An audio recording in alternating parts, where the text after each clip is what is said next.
और इंतखाबात से जुड़ी अहम खबर, सीट शेयरिंग पर कांग्रेस और आरजेडी में तकरार जारी है और इस सिलसिले में दिल्ली तलब किए गए हैं कांग्रेस के लीडर मदन मोहन झा और सदानंद सिंह दिल्ली तलब किए गए हैं।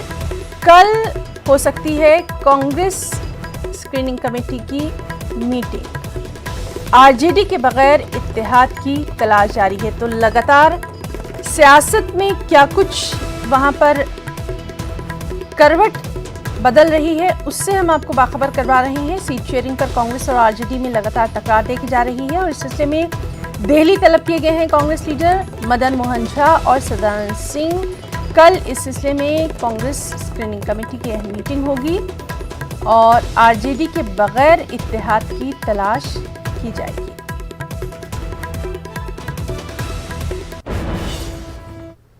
वहीं बिहार में होने वाले इलेक्शन से पहले उपेंद्र कुशवाहा ने बीएसपी और जेपीएस के साथ नया मुआहदा बनाया है।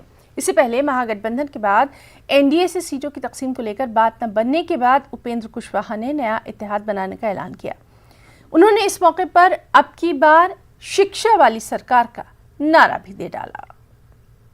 बहुजन समाज पार्टी मायावती जी के आशीर्वाद के साथ और मेरे बगल में बैठे हुए जनवादी पार्टी सोशलिस्ट, हम सब लोग आज एक साथ मिलकर गठबंधन बनाने का हमने फैसला किया है और इस हिसाब से हम लोग आगे चलेंगे। अगर चाहिए रोजी रोटी और रोजगार तो अब की बार शिक्षा वाली सरकार, इन्हीं नारों के साथ हम चुनाव में जाएंगे। पढ़ाई, दवाई, कमाई, सिंचाई, सुनवाई और कार्रवाई, इन्हीं मुद्दों के आधार पे चुनाव में हम जाएंगे और नया बिहार बेहतर विकल्प के साथ हम बनाना चाहते हैं। बिहार में मुस्लिम वोटों पर एनडीए और अजीम इत्तेहाद के दरमियान इल्जाम तराशी का दौर जारी है। आरजेडी के मुताबिक नीतीश हुकूमत मुसलमानों की फलाह बहबूद के ताल्लुक से लापरवाही बरत रही है, जबकि आरजेडी हमेशा मुस्लिम मसाइल को मंजर-ए-आम पर लाने की कोशिश करती रही है।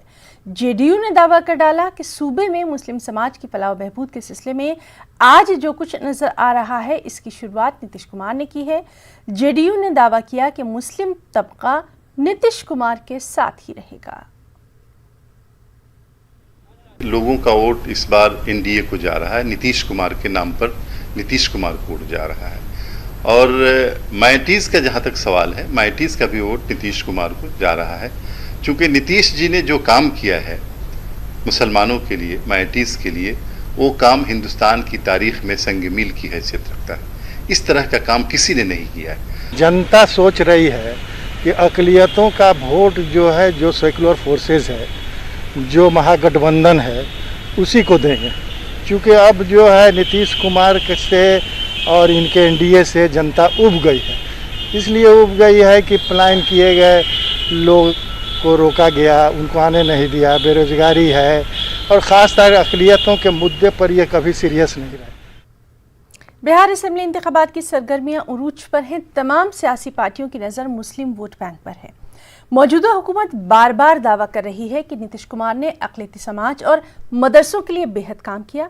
पटना में मदारिस की तंजीमों ने हुकूमत और अपोजिशन दोनों को अपनी तनकीद का निशाना बनाया। मदारिस के लोगों के मुताबिक मौजूदा हुकूमत जहां मदरसों के मसले को हल करा पाने में नाकाम रही, वहीं अपोजिशन ने भी कभी भी मदारिस के सवाल पर कुछ कहने या फिर कुछ भी करने की जहमत तक गवारा नहीं की।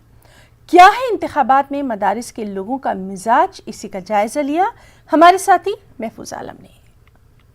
बिहार असेंबली इंतखाब को लेकर तमाम सियासी पार्टियों की तैयारियां अपने शबाब पर है। बिहार में अगर बात माइनॉरिटी की जाए, अक़लियतों की जाए, तो करीब 60% ऐसे हलके हैं जहां अक़लियती आबादी उम्मीदवारों की किस्मत का फैसला करती है। कई तरह के मुद्दे उठ रहे हैं। मदारिस के भी अपने मामले हैं। मदरसों के लिए हुकूमत ने कुछ काम भी किया है और कई काम ऐसे हैं जो अभी भी पेंडिंग में हैं, सर्द खाने में हैं, ठंडे बस्ते में हैं महकमे तालीम में। हम बात करेंगे मदरसों के भी लोगों से कि उनका क्या लाहे अमल होगा इस बार के इंतखाब में। अगर आपसे जानने की कोशिश करें कि इस बार के चुनाव में आप लोग क्या मुद्दों पे वोट कीजिएगा या क्या मुद्दे रहेंगे, तो क्या कहेंगे मदारिस को लेकर? नहीं, मदारिस के मामले में ये ज़रूर है कि मौजूदा वज़ीर आला नीतीश कुमार ने जो मदारिस के लिए किया है वो काबिल ज़िक्र है, लेकिन उसका बदला पिछले इलेक्शन में मदरसा वालों ने उनको दे दिया। इस बार मदारिस के बहुत सारे मुतालबात थे जिसको हुकूमत ने पूरा नहीं किया। हुफ़ाज़ कराम का मामला, 15/2/2011 का मामला, नए मदारिस, बस आज और कल के इसमें 8.5 साल उन लोग बग़ैर पैसे के ज़िंदगी बिता रहे हैं, भूखे प्यासे। और ये सब तमाम मसले रहेंगे जो कि तनख्वाह नहीं मिला या मदरसों को मजदूरी नहीं मिली। आपसे जानना चाहें, आप लोग जो है काफ़ी तहरीक भी चलाए हैं, डेमोन्स्ट्रेशन भी किया, हुकूमत के ख़िलाफ़ भी किया और लगे रहे काफ़ी, क्या लगता है मसले हल हुए? कुछ भी मसले हल नहीं हुए। मुसलमानों के अक़लियतों के मसाइल वैसे के वैसे ही पड़े हुए। आज भी फाइलें जो जाती हैं सर्दमोहरी का शिकार हो जाता है। सरकार छलावा कर रही है। सरकार को जो करना चाहिए था मदारिस के लिए, मुसलमानों के लिए, बिहार के मुसलमानों के लिए, ऐसा कुछ हुआ नहीं। तो आप लोगों ने कुछ मंसूबा बनाया है इंतखाब को लेकर ना? बिल्कुल मंसूबा है, मंसूबा वाज़े है।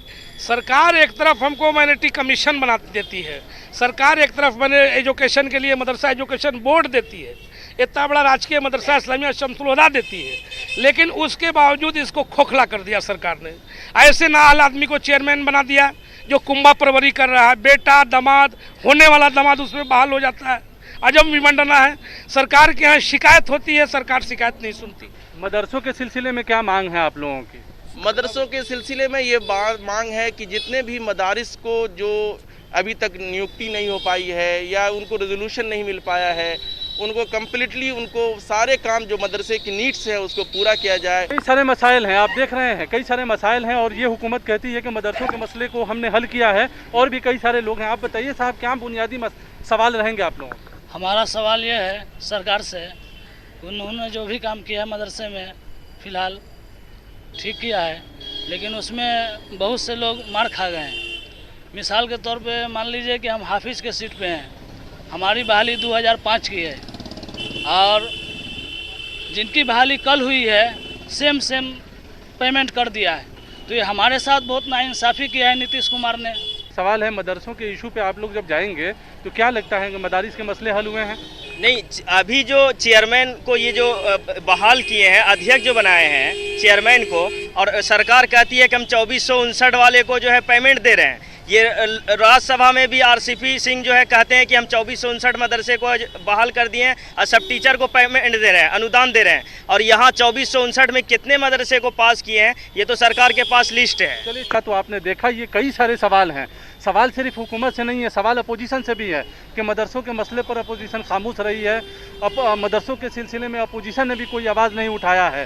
हुकूमत से भी मदरसों वालों की काफ़ी शिकायतें हैं और जाहिर है इस सिलसिले में मदारिस के लोग अपनी हिकमत अमली बना रहे हैं।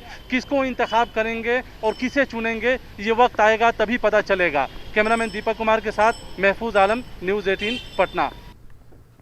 पटना मेट्रो के लिए अशोक राजपथ पर वाक़ मदरसा शम्सुल हुदा की ज़मीन का कुछ हिस्सा देने की सिफारिश की गई है। ज़िला इंतज़ामिया ने वक्फ बोर्ड से रुजू कर मदरसे के करीब 4 कुंठा ज़मीन को मेट्रो के लिए देने की सिफारिश की है। इस बात से नाराज़ मदरसा ओल्ड बॉयज़ एसोसिएशन और मदरसा डेवलपमेंट ऑर्गेनाइजेशन ने हुकूमत के खिलाफ तहरीक छेड़ने का फैसला किया। मदरसा डेवलपमेंट ऑर्गेनाइजेशन के मुताबिक मदरसे की ज़मीन को तालीमी इदारे के लिए वक्फ किया गया और मेट्रो को ज़मीन दी जाती है तो मदरसे का बड़ा नुकसान होना तय है। इस्लामिया शम्सुल हुदा का क़याम 1912 में अमल में आया। जस्टिस सैयद नूरुल हुदा साहब ने अपनी पूरी ज़मीन जो अभी सामने आप देख रहे हैं इन्होंने दिया, इस अगरास व मकासिद के तहत दिया कि दीन इस्लाम की यहाँ पढ़ाई हो, मदरसा मदरसा ही रहे। गवर्नमेंट ने उस ज़माने में भी मांगा ब्रिटिश टाइम में कि हमको दे दिया जाए, लेकिन आज तक उन्होंने नहीं दिया। इसके डीड में है कि 1 इंच ज़मीन बग़ैर शम्सुल हुदा के इस्तेमाल के, मतलब गैर शम्सुल हुदा के मामले में नहीं दी जाएगी। लेकिन सद अफसोस है कि पटना ज़िला के पटना डिवीज़न के कमिश्नर साहब ने मेट्रो रेलवे को तकरीबन 3 कट्ठा ज़मीन जो है इन्होंने दे दिया, जो पूरा सामने से एरिया है।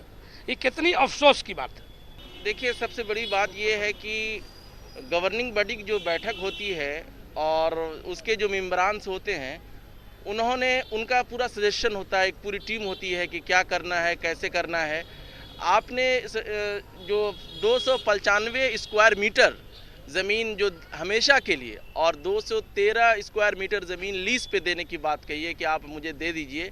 हमारे पास तो बहुत छोटी सी ज़मीन है और ये फाजिल मदरसा है, अगर उसको हम थोड़ी सी ज़मीन है उसको भी दे देंगे तो मेरे पास बचेगा क्या।